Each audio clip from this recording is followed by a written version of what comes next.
My ex-husband cheated on me with my sister. It's been 6 years since, and I just received an email from him. I never thought I'd be writing this, but here I am, hands shaking as I type. 6 years ago, my life imploded.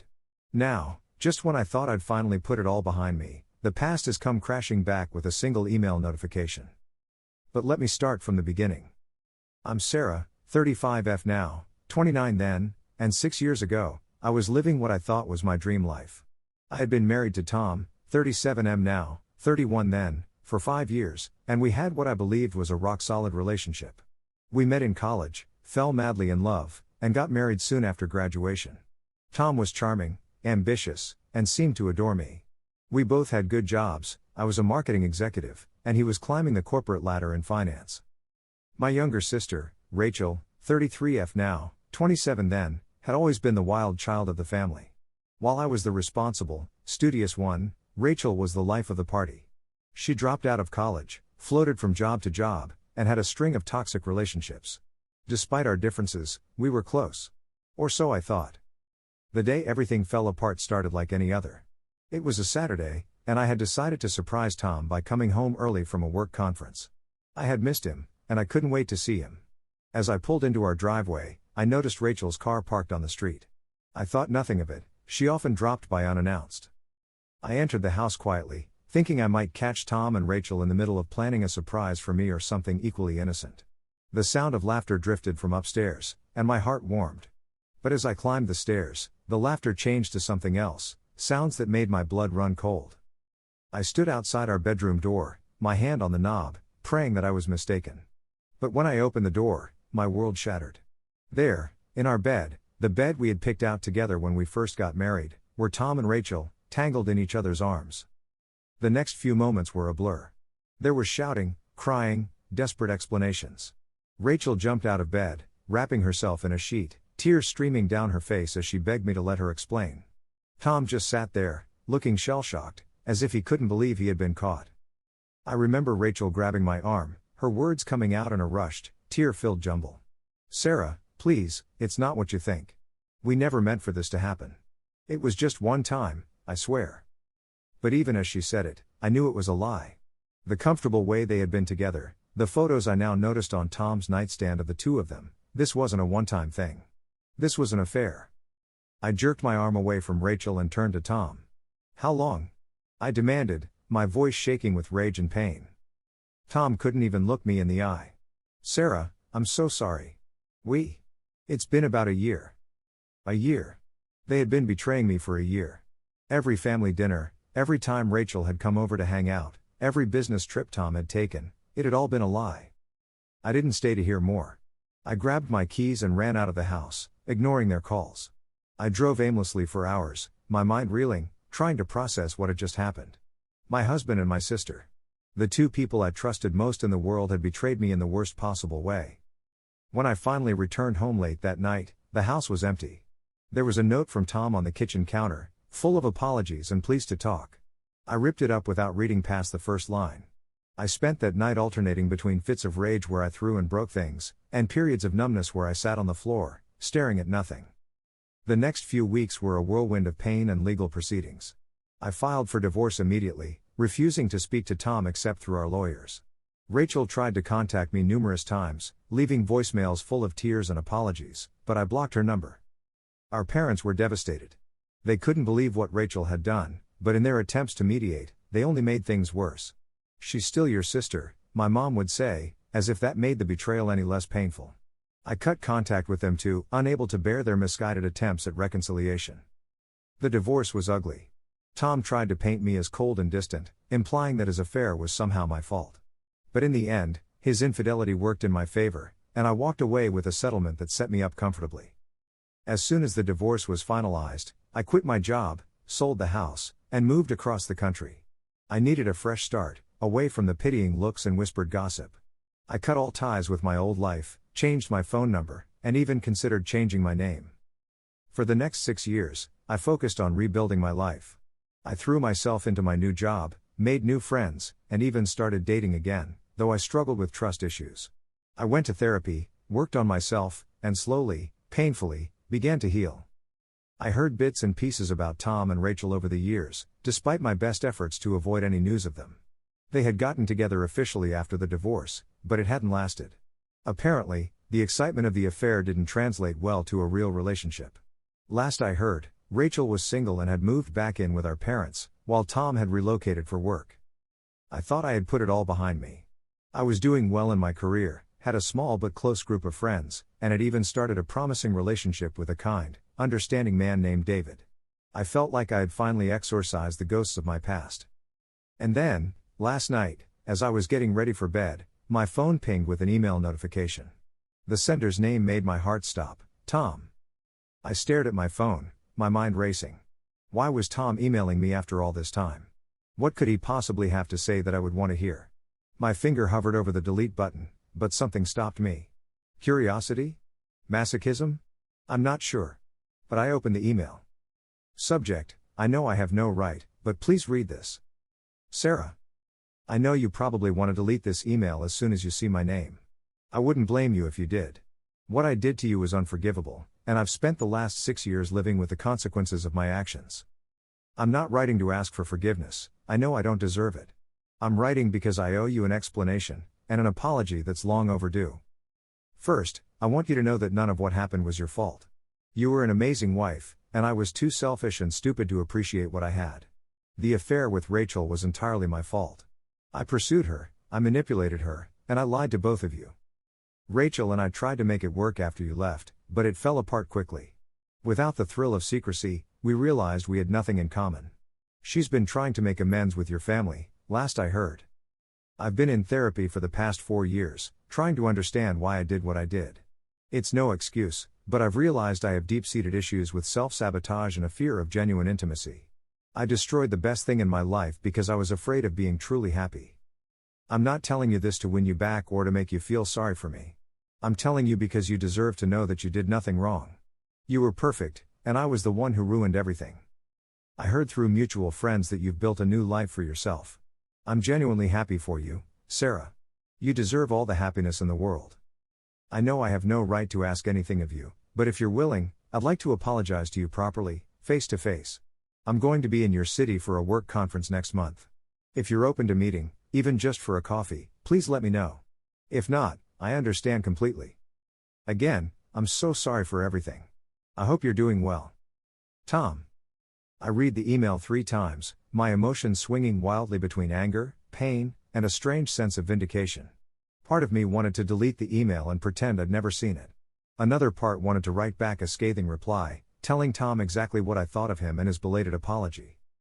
But as I sat there, staring at my phone, I realized something. The pain I'd expected to feel upon seeing Tom's name wasn't as intense as I'd feared. It was there, a dull ache in my chest, but it didn't consume me like it once would have. I closed the email without replying and went to bed. I needed time to process this unexpected blast from the past. The next morning, I woke up to find David had sent me a good morning text, as he often did.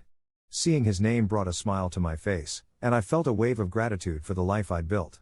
I decided to tell him about the email. We'd always been honest with each other about our pasts, and I valued his perspective. Over breakfast, I showed David the email and watched his face as he read it. When he finished, he looked up at me with concern in his eyes. "How are you feeling about this?" he asked gently. I took a deep breath. Honestly? I'm not sure. Part of me is angry that he thinks he has the right to come back into my life after all this time. But another part. I don't know, maybe I need this closure? David nodded thoughtfully. It's entirely up to you, Sarah. If you think meeting him will help you, then you should do it. But if it's going to set back all the progress you've made, then don't feel obligated. His healing isn't your responsibility. I reached across the table and squeezed his hand, feeling incredibly lucky to have found someone so understanding. Over the next few days, I mulled over Tom's email. I talked it over with my therapist, who echoed David's sentiments. It was entirely my choice, and I shouldn't feel pressured either way. After a week of contemplation, I made my decision. I sat down at my computer and began to type. Tom. I've read your email, and I've spent the past week thinking about how to respond. First, thank you for your apology. I appreciate you taking responsibility for your actions and acknowledging the pain you caused. You're right, what you did was unforgivable, and it nearly broke me. But I want you to know that I've healed. It wasn't easy, and it took a long time, but I've built a life for myself that I'm proud of. I'm happy, Tom. Genuinely happy. I've thought long and hard about your offer to meet. Part of me wants to say no, to keep the past in the past. But I realize that I do have things I want to say to you face to face. So yes, I'm willing to meet when you're in town. But I want to be clear, this isn't about rekindling anything or even about forgiveness. This is about me saying what I need to say so that I can close this chapter of my life for good. Let me know when and where, and I'll see if I can make it work with my schedule. Sarah. I hit send before I could second guess myself. As I watched the email disappear into cyberspace, I felt a strange mix of anxiety and relief. Whatever happened next, I knew I was strong enough to handle it. The day of the meeting arrived faster than I expected. Tom had suggested a quiet cafe in a neutral part of town, and I'd agreed. I arrived early, my stomach in knots despite my resolution to stay calm and composed. As I sipped my latte and watched the door, I saw him walk in. 6 years had changed him, there was gray at his temples now, and lines around his eyes that hadn't been there before. He scanned the cafe, and when his eyes met mine, I saw a flash of the old Tom, the man I had loved and trusted completely. For a moment, I was transported back to our first date, to our wedding day, to all the happy moments we'd shared. But then reality came crashing back, and with it, the memory of his betrayal. Tom approached the table hesitantly. Sarah, he said softly, thank you for meeting me. I gestured for him to sit, keeping my face neutral. Hello, Tom. He sat down, fidgeting with the napkin in front of him. Up close, I could see the toll the years had taken on him. He looked tired, worn down in a way that went beyond physical appearance. You look well, he said, attempting a smile. Thank you, I replied coolly. You wanted to talk, so talk. Tom took a deep breath. Sarah, I know that nothing I say can undo what I did. But I need you to know how sorry I am. What I did to you was cruel and selfish, and there's no excuse for it. I listened silently as he repeated much of what he'd said in his email, how he'd been in therapy, how he'd realized his own issues had led to his infidelity, how he regretted destroying our marriage. When he finished, he looked at me expectantly. I took a sip of my latte, gathering my thoughts before I spoke. I appreciate your apology, Tom. I really do. But I need you to understand something. I leaned forward, making sure he was looking me in the eye. What you and Rachel didn't just end our marriage. It destroyed my ability to trust, it ruined my relationship with my family, and it forced me to completely rebuild my life from scratch. Tom winced, but I continued. For years, I blamed myself. I thought there must have been something wrong with me, something lacking, for you to turn to my own sister. Do you have any idea what that did to me? Sarah, Tom began, but I held up a hand to stop him. I'm not finished. I went through hell, Tom. But you know what? I came out the other side. I built a new life, a good life. I have a job I love, friends who support me, and a partner who respects me. And I did it all without you. Tom nodded, his eyes glistening with unshed tears. You deserve all of that and more, Sarah. I'm truly happy that you found peace. I took another sip of my latte, feeling a weight lifting from my shoulders as I spoke. I didn't come here for your approval, Tom. I came here to tell you that I'm okay. What you did was horrible, but I didn't let it break me.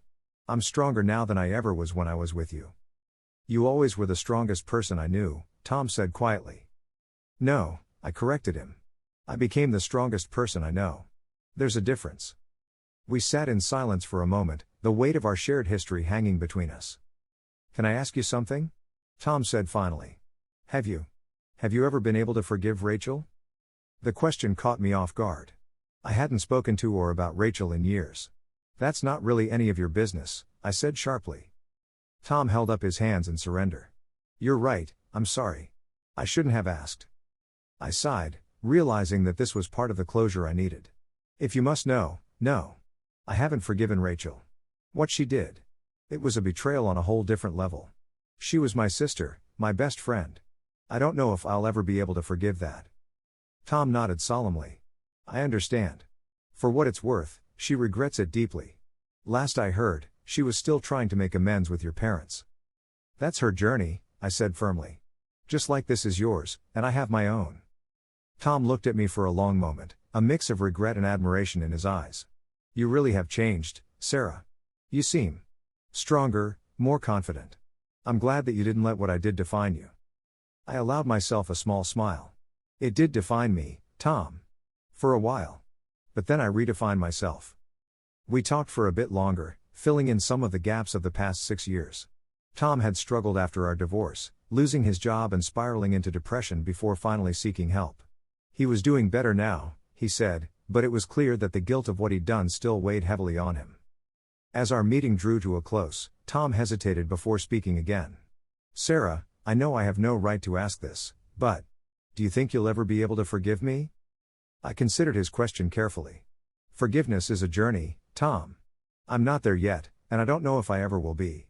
But I can tell you this, I don't hate you anymore. I don't wish